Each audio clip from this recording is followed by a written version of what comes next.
10 years ago, I was forced out of the company. It was my boss, Seikusa Yasuhiro, who had unreasonably placed all this responsibility on me. I still remember the humiliation I felt at that time. I heard his voice again in a corner of the head office, where I had just been transferred from a company that had been acquired. "Oh, isn't it Seikusa? Are you really working for such a large company? It seems that you still look down on me as a scumbag and think that you can crush me again.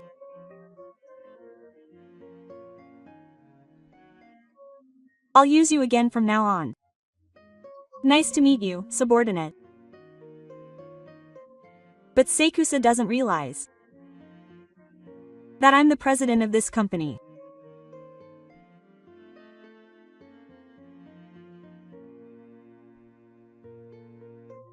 My name is Seikusa. Now I sit in the president's office in the head office building as the president of Rising Hope Company, Limited, but I wasn't a semi-perfect person from the beginning. 10 years ago, I worked for a major company. My performance was good and my evaluation within the company was by no means low. However, my direct boss, a man named Seikusa Yasuhiro, was not pleased with my work ethic and set his sights on me. Seikusa was a typical power-hating boss. My subordinates' achievements are my own, and their failures are all their fault.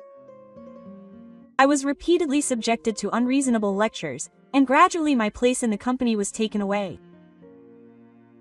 One day, I was forced to take responsibility for a problem that occurred in the car. It was clearly outside my area of responsibility, but Seikusa had twisted the car's interior adjustments and made me take all the responsibility.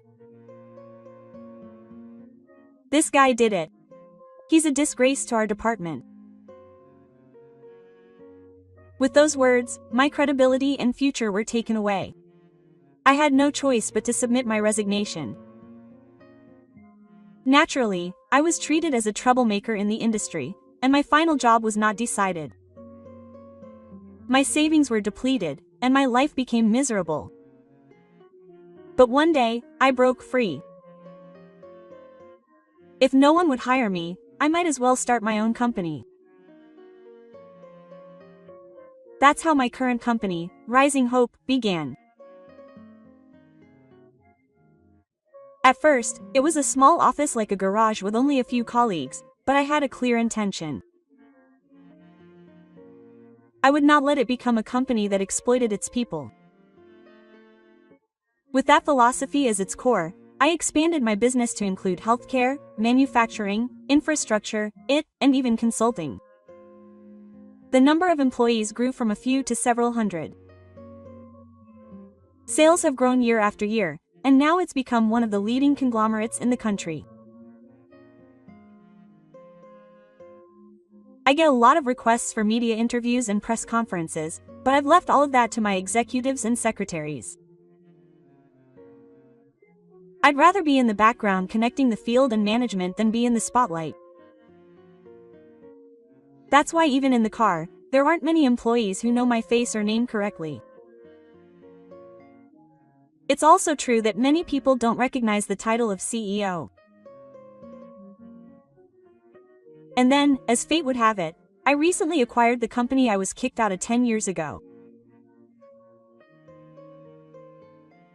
After taking my time and carefully absorbing multiple affiliated companies, we had finally completed the process of becoming a wholly owned subsidiary. Naturally, there would be organizational restructuring and personnel changes. Amidst all this, I received news of a striking transfer. Seikusa Yasuhiro has been confirmed as the head of sales at the head office. I was surprised, and a cold feeling ran through my chest. Seikusa is coming to my company. It's not a desire for revenge. But if I'm going to be facing that man in the same space again, I can't just leave him alone if it's going to have a negative impact on the employees. In particular, I want to avoid having an old-fashioned person like him disrupt the current corporate culture. I decided to observe him not just as the president, but as an employee. How should I behave as a person, not just a title? First, I'll ask the generals as a greeting. If Sakusa hasn't changed at all from 10 years ago, then I'll take action. When I opened the door to the sales floor of the head office, Saturns were flying around. That's what I'm saying, don't worry about formalities. Just use my name and get it through to the higher-ups. A middle-aged man sitting in the manager's chair, smugly and yelling at his subordinates. Sakusa Yasuhiro. The boss who once drove me out of the industry. Nothing has changed. No, it's gotten worse.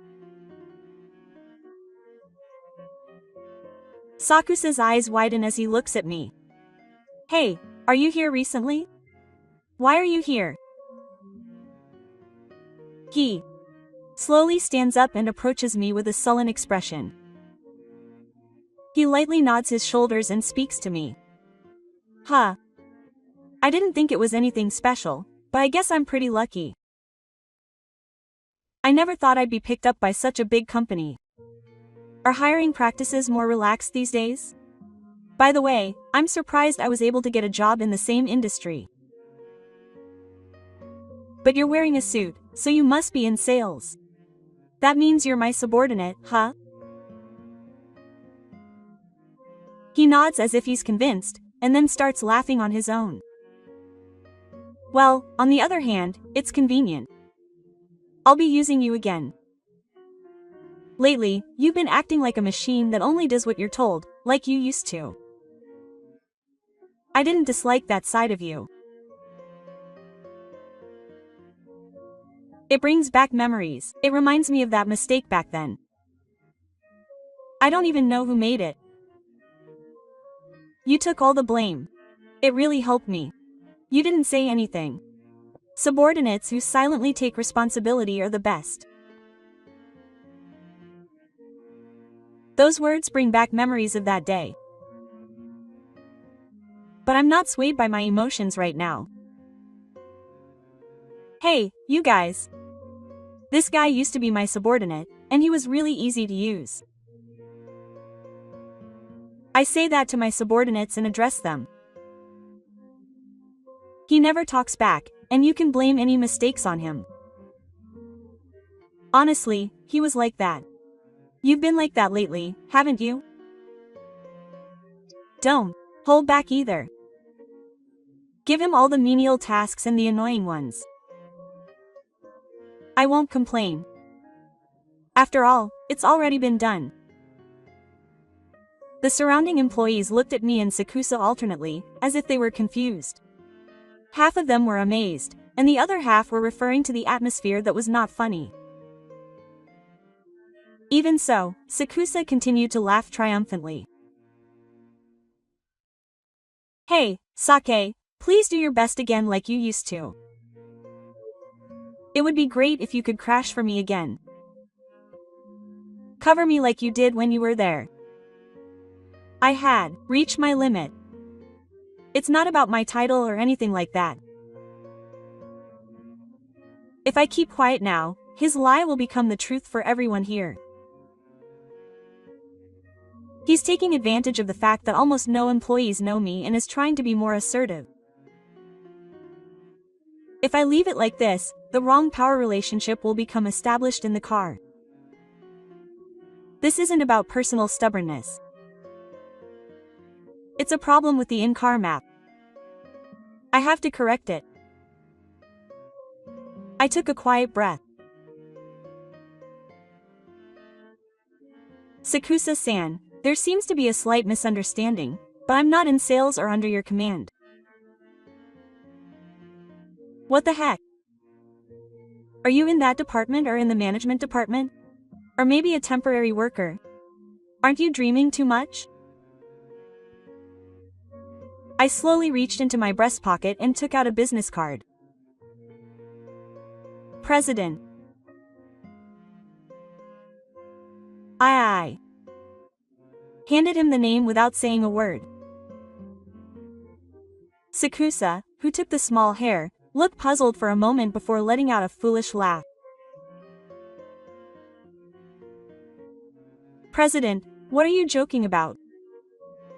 Are you going to get back at me with a lie like that? I'm not joking. Do you have any proof? I could probably make a business card like that. I knew you'd come. I quietly took out my tablet and opened the data. Here is the corporate registration information. I am the company's registered owner. And here are the financial statements. It's the latest model with a representative employee.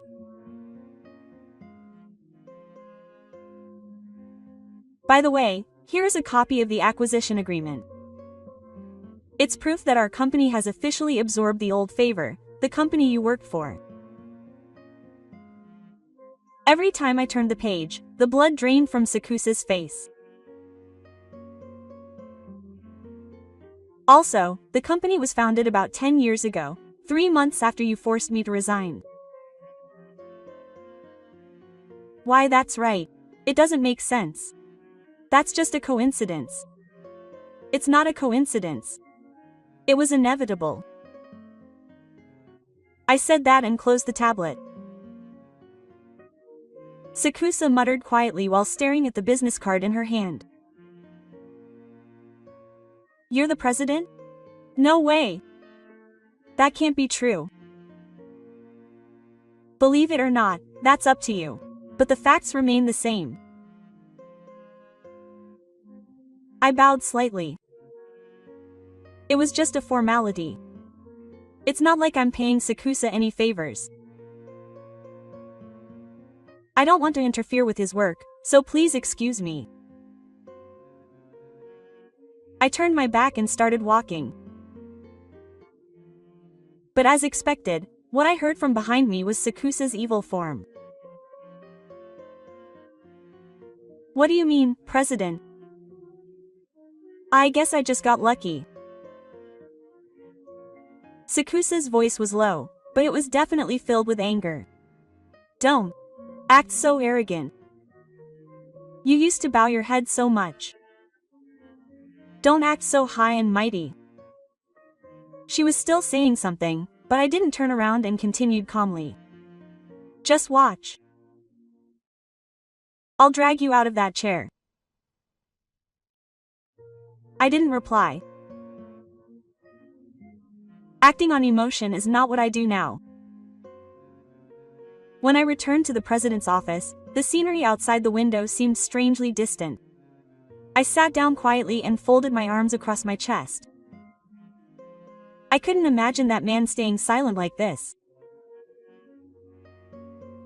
A man who had lived his life based solely on pride, the person he had thought was below him was the president. There was no way he could easily accept that reality. It was almost certain that he would do something next. So I had to prepare for that. I would make the next move. A few days later, I made a simple announcement at the morning regular meeting. Starting today, I would be opening the president's office for a few days to meet with local companies. Officially, I was on a business trip, but in reality, I decided to wait in the monitor room set up in the president's office. I would keep a close eye on both the surveillance camera footage and the operation logs of the in-car network. There was only one reason. I was certain that Sakusa would do something. My prediction was correct. That afternoon, the door to the president's office opened quietly. As expected, it was Sakusa Yasuhiro who had sneaked in without anyone noticing. Huh, he got in easily. Even the police are so careless. He sits back in his chair, looking around. Oh, maybe I should post some photos I took in the president's office on social media. It'll make it sound more like I've been consulted recently. Saying this, he raises his smartphone and starts taking selfies. He leans back in his chair, striking a pose befitting a top man. This was the chair I was supposed to be sitting in all along. After looking around the room for a while, he finally reaches for his PC. When he turns it on, he's still logged in with my ID. Oh dear. Even though he's the president, he forgot to log out. Thanks. He types on the keyboard with a smirk on his face. If I delete all the documents for this project, it'll stop the progress. He opens the vault, right-clicks, and selects delete. If I change the date on this contract, customer service will be a mess. This is the best. His hands are getting carried away and he can't stop. Now he opens his email software and types while setting his name as the sender. This project is the president's sole decision. The department's policy is to not cooperate. If I send this, the president's evaluation will go down and the car will be in chaos. I'm seriously a genius. His gaze then turns to the car's special expenses folder. The scanned data of the president's employees is stored there. Oh, I can use this for Nesu, he says, as he tries to open the file. As expected. I should be the real top of this company. It's not just recently. It was that time from the beginning. The sound of the door section quietly turning echoed through the room. Huh?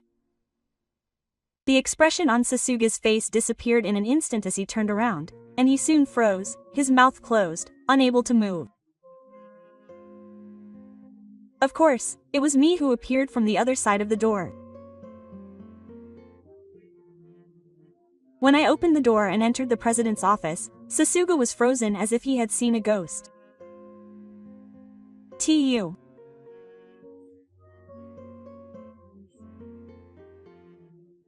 Please continue. You were working, weren't you? No, wait a minute. Weren't you on a business trip? It was cancelled at the last minute due to the other party's circumstances. What were you doing instead? I slowly proceeded with the procedure and stood in front of the desk. Sakusa's fingertips were still wandering over the keyboard of my PC.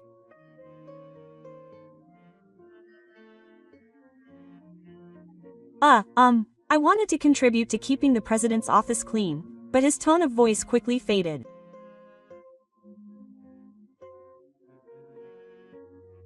The confident man's expression now showed confusion. Cleaning? Sitting in the chair. Oh, never mind. I had only been sitting there for a little while, not for long, and he seemed quite relaxed considering how long I had been there, but when I looked around the room, I saw his smartphone on the table.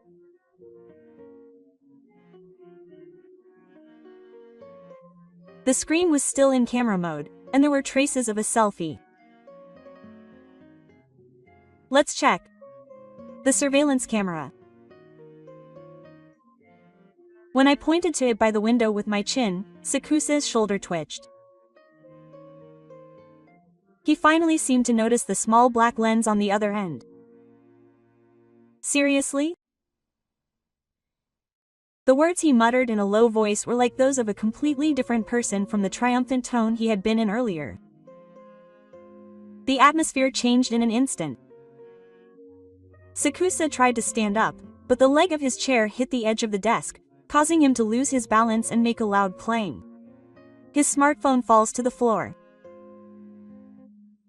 There is no longer any sign of unease in the sight of him hurriedly picking it up, his face bright red. His eyes wander, his mouth hanging open, unable to speak. He just needs to check if his words match the video. No, that's just a slight misunderstanding. If it's a misunderstanding, the video will be able to correct it. Your own actions are the most convenient. Wait a minute. There was no more intimidation in his voice. All that was there was confusion and fear. The man who had been laughing in the president's chair just a few minutes ago was now looking for a way to escape. What a sight it was. But Sakusa looked down for a moment as if he had given up, then raised his head and grinned. You've already found out everything. Then I'll tell you. He stays overnight, and his voice suddenly gets rough. Oh, that's right. I deleted all the data on your PC. Look at the contracts, emails, and project documents. You piss me off. I've been like that for a long time. He slams his fist on the desk while yelling. I don't like being in a superior position. Don't look down on me. Get cocky. I see. But I always have backups, so it won't interfere with my work. Why yes, don't mess with me. I did it to make you feel bad. I wanted to crush you. I wanted to make you realize how humiliated I was. Unfortunately, that didn't happen. Sake USA, with a grimace of his face, spat out, I'm probably going to lose my job anyway. If that's the case, then fine. I'm quitting this company. No, I'm sorry, that's not enough. I quietly picked up one of the documents that were on my desk. Your actions fall under Article 243-2 of the Keiho Law, which is a crime of obstruction of business by causing damage to electronic computers, etc. What? Unauthorized deletion of data from a business PC, access to in-vehicle data, and creation of false emails are all subject to criminal punishment if they are all in love. Wait a minute. The police are joking, right? That's not what I said. The story hasn't changed at all. This is a justifiable response to your actions. Wait a minute. That was just a joke. That's right, it was just the old-fashioned way of doing things, and there was no malice involved. It's not the same as it used to be. It's not the same organization as when you were around. It's run by the law and the law now. But calling the police would be going too far. Oh, come on, we used to be. Wait a minute. I'll call the police now. The moment I put my hand on the in-car reporting terminal, Sakusa screamed.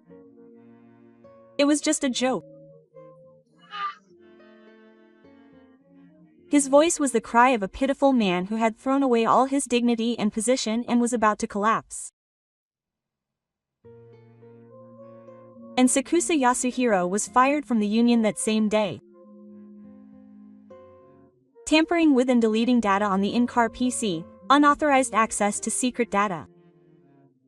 Furthermore, thanks to him boldly saying with his own mouth that it was love, the procedure went surprisingly smoothly. The next day, the report I submitted was officially accepted, and the final decision was to issue a copy of the documents. By that time, he was nowhere to be seen, but even if he ran away, the record wouldn't disappear. The rumor spread quickly in the car. The executives who were present to check the recorded data must have shared some of the content. Particularly problematic were his past remarks calling me a slave and his many abusive remarks to other employees. Did the department manager really say such things? I can't believe the president would say something like that. He was laughing as he spoke, but I couldn't laugh at all. I could feel the gazes of the employees I passed in the hallway gradually changing. Even in their casual greetings, there was a hint of a history that had never happened before, and especially from the employees in the sales department, there was a hint of apologetic remorse. I myself didn't say anything. After the incident, I sat in the president's office as usual, checked the schedule as usual, attended meetings and replied to emails as usual, but quietly, deep down, I felt a sense of closure. 10 years ago, on the day I was chased away without being able to say anything back, I swallowed all my regret and helplessness and looked only forward. I can finally say that to myself from that day. It's all over. And now, I feel like I can finally say it. That I've put an end to the past that bound me. I will continue to work as president. But instead of turning my back like I did that day, I will face my employees directly and build a future together.